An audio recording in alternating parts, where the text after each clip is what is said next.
Waalaikumsalam warahmatullahi wabarakatuh. Hari ini saya punya tugas dari JGP Angkatan 7 mengerjakan LMS tentang budaya positif. Yaitu ada beberapa materi yang harus saya presentasikan untuk berbagi bersama teman-teman.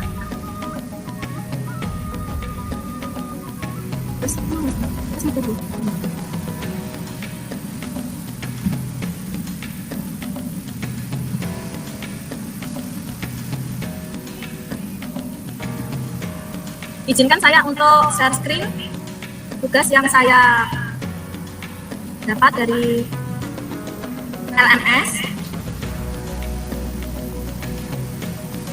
yaitu yang pertama mantik yang berada di LMS saya kemarin, yaitu saya akan memberikan presentasi tentang pemahaman saya tentang modul budaya positif, yaitu yang pertama tentang perubahan paradigma tentang belajar, kemudian disiplin positif, motivasi perilaku manusia, kemudian kebutuhan dasar, posisi kontrol restitusi, keyakinan kelas, dan segitiga restitusi. Dan yang terakhir yaitu saya juga akan membagikan pengalaman pada saat saya melakukan tugas demonstrasi kontekstual tentang segitiga restitusi. Yang pertama yaitu kunci dari budaya positif. Yang pertama yaitu adanya perubahan paradigma tentang belajar, kemudian yang kedua tentang disiplin positif, kemudian ketiga adanya motivasi perilaku manusia, yang keempat kebutuhan dasar, yang kelima posisi kontrol restitusi, keenam keyakinan kelas, dan yang ketujuh yaitu tentang pengalaman saya tentang demonstrasi kontekstual. Kemudian yang pertama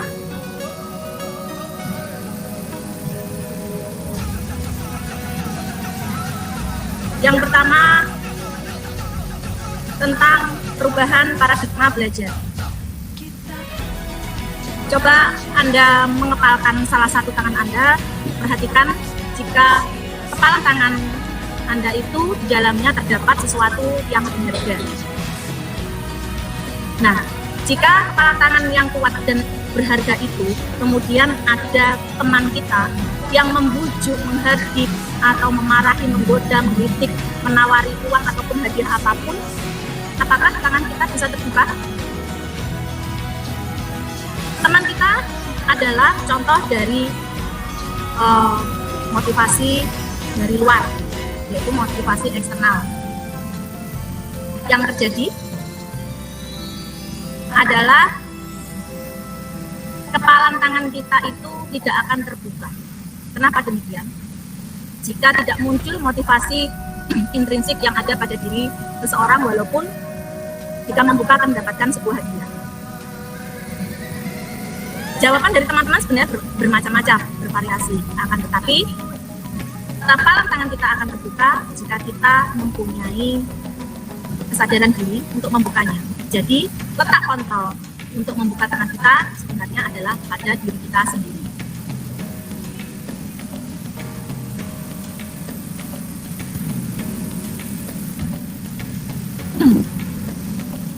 Kemudian selanjutnya saya akan memberikan presentasi pada materi berikutnya,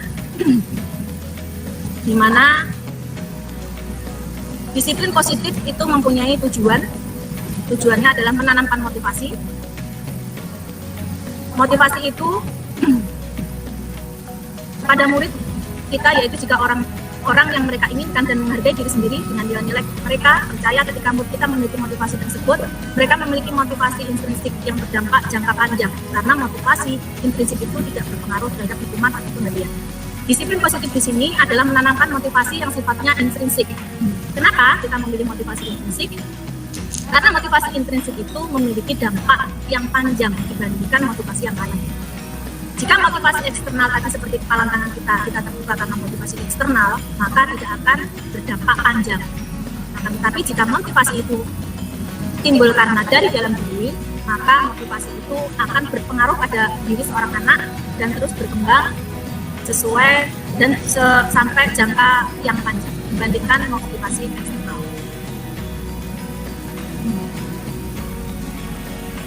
Ki Hajar Dewantara mengatakan bahwa di mana ada kemerdekaan, disitulah ada disiplin yang kuat. Sesungguhnya, sungguh pun disiplin itu bersifat self-disiplin, yaitu kita sendiri yang mewajibkan. Kita dengan keras-kerasnya, tapi itu sama saja, sebab kalau kita tidak dapat melakukan self-disiplin. Walaupun kita berusaha, tapi jika disiplin dari dalam diri itu tidak terbentuk, maka kita akan dikuasai oleh orang lain untuk mendisiplinkan diri kita. Yaitu maksudnya adanya faktor eksternal. Jadi, jika seseorang tidak mempunyai disiplin dari dalam diri, maka pihak yang dari luar yang akan mendisiplinkan kita.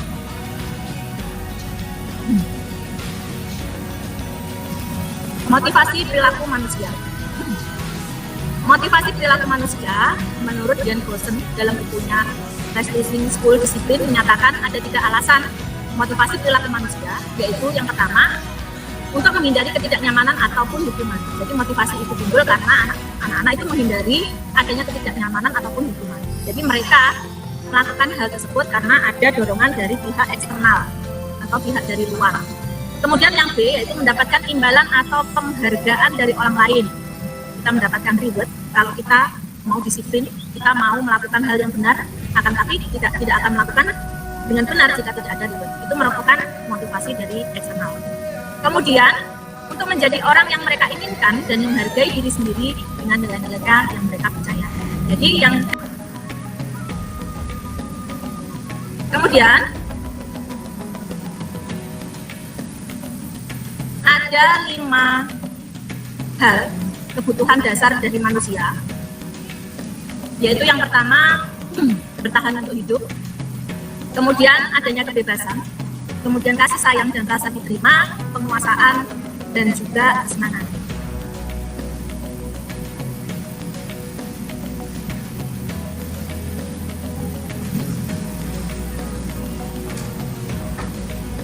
Saya lanjutkan kembali. Posisi kontrol restitusi. Posisi kontrol restitusi pada dasarnya dibagi menjadi ada 2, yaitu motivasi eksternal dan juga motivasi internal. Motivasi eksternal itu dibagi lagi menjadi 2, yaitu perlakuan kontrol negatif dan juga perlakuan kontrol positif. Untuk perlakuan kontrol negatif itu terletak pada guru menempatkan diri sebagai penghukum dan juga guru menempatkan diri membuat merasa bersalah. Kemudian untuk perilaku kontrol yang positif, guru menempatkan diri sebagai pemantau dan juga sebagai teman. Penghukum di sini, guru menempatkan diri sebagai penghukum. Jika anak mempunyai kesalahan, maka guru bertindak untuk menghukum anak. Dan hendaknya ini dijauhi, apalagi dalam membuat anak untuk merasa bersalah. Walaupun ini mampu memunculkan motivasi pada diri anak, akan tetapi hal ini lebih baik tidak dilakukan.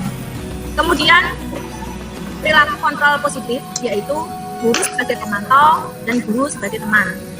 Hal ini baik dilakukan, hanya saja kurang sempurna. Sebaiknya kita menempatkan diri kita sebagai manajer. Kenapa harus sebagai manajer? Karena di dalam posisi kontrol institusi kita menempatkan diri sebagai manajer akan mampu memunculkan nilai positif yang pada diri anak, yaitu motivasi intrinsik.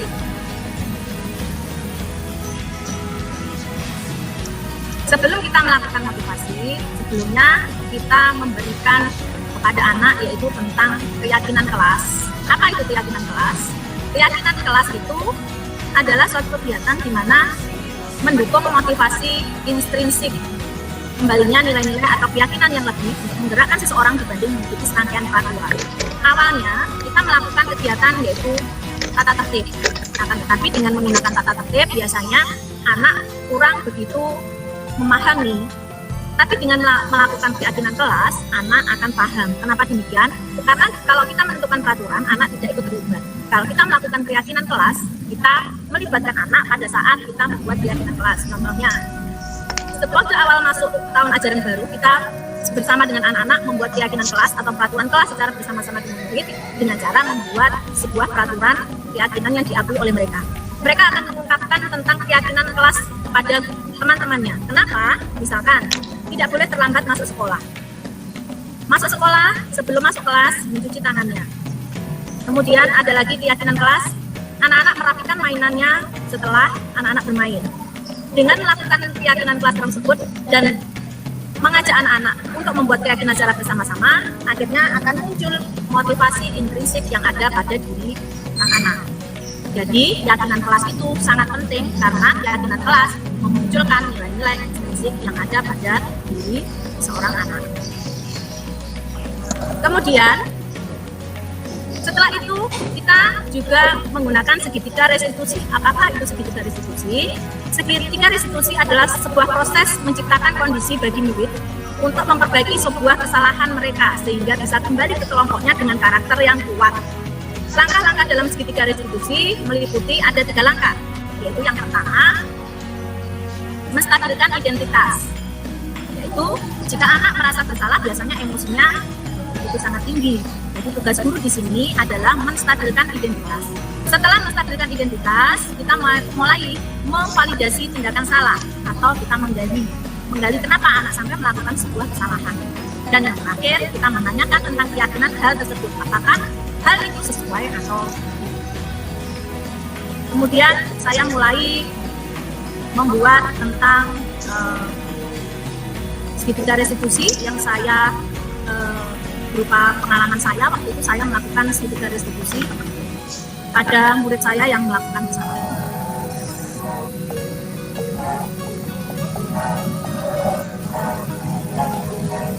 Ini Inara sedang melakukan kesalahan waktu itu, dia memecahkan piring tanpa sengaja. Kemudian saya mulai melakukan stabilitas identitas. Ini namanya Inara. Saya menanyakan ke siswa keseluruhan dengan tujuan saya juga ingin menggali kejujuran anak-anak. Siapakah yang melakukan hal tersebut? Kemudian saya bilang menstabilkan identitas dengan mengucapkan, Bu Ana cuma mau tanya. Dengan mengatakan dari itu, saya mulai meredam rasa emosi pada diri anak, menstabilkan identitas yang ada pada diri anak. Kemudian mulai saya menggali, memvalidasi kesalahan anak tersebut dengan menanyakan alasan. Ternyata Inara ingin kebutuhan dasarnya untuk bersenang-senang tercukupi, akan tetapi dia melampaui batas dengan memukul piring itu hingga pecah. Kemudian guru menanyakan keyakinan apakah hal itu buruk. Inara pun menjawab hal itu tidak buruk.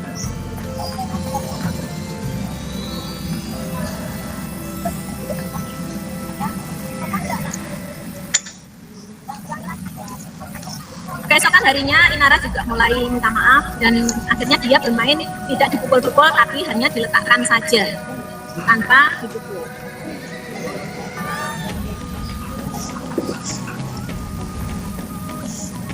Nah, ini kelompok B juga. Aska ini melakukan kesalahan dengan terlambat di sekolah. Saya menstabilkan dengan mengusap rambut Aska agar anak merasa tenang. Setelah itu saya baru melakukan kegiatan validasi.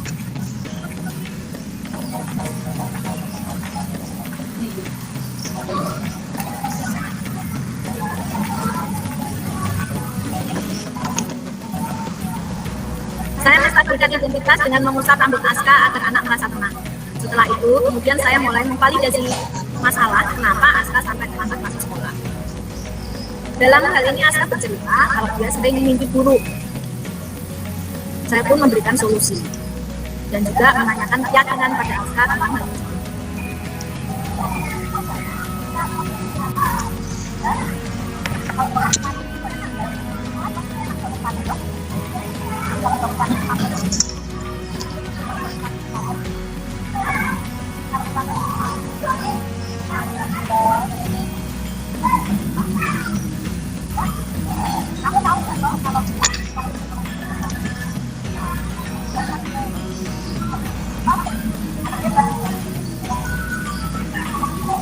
Kemudian Aska meminta maaf agar tidak terlambat lagi dan keesokan harinya pada hari Jumat Aska datang tepat waktu. Jadi di sini mulai muncul motivasi intrinsik pada diri anak dan anak pun mulai melakukan kegiatan bersama teman-teman dengan mempunyai keyakinan yang sangat kuat.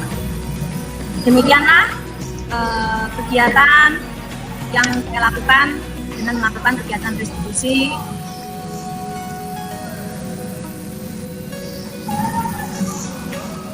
Nah, ini tadi saya mulai membahas tentang kegiatan Inara dan juga kegiatan ASKA yang melakukan kesalahan, saya melakukan kegiatan restitusi dengan kontrol restitusi, melakukan kegiatan tersebut dengan sekitar restitusi, mulai dari menstabilkan masalah, kemudian validasi, dan juga memberikan keyakinan kelas. Jadi dari sini, anak-anak akan mampu memahami dan memunculkan motivasi intrinsik untuk menjaga diri. Tadi ada pertanyaan dari beberapa teman tentang pemberian reward. Pemberian reward itu merupakan salah satu posisi kontrol yang bersifat motivasi eksternal. Motivasi eksternal itu tidak akan bertahan lama. Boleh melakukan motivasi eksternal, hanya saja lebih baik kita melakukan motivasi intrinsik. Karena memberikan motivasi eksternal tidak akan bertahan lama, sedangkan memberikan motivasi intrinsik akan bertahan cukup lama. Mungkin ada pertanyaan dari teman-teman ataupun masukan agar presentasi saya ini menjadi lebih sempurna. Bu Reni, mungkin ada pertanyaan? Belum ada. Ya, terima kasih ya Bu Reni ikut bergabung. Sama-sama Bu Ana. Terima kasih. Ada pertanyaan mungkin, Bu Siha?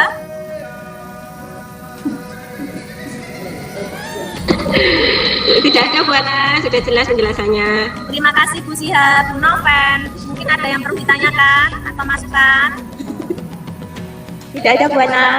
Terima kasih ikut bergabung dalam Google Meet saya. Mungkin Bu Wahyu, ada yang perlu ditanyakan? Bu Wahyu, terima kasih.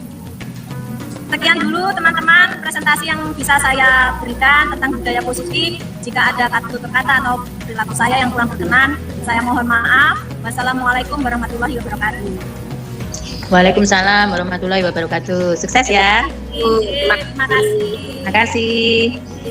Terima kasih. Bisa melanjutkan aktivitas kembali.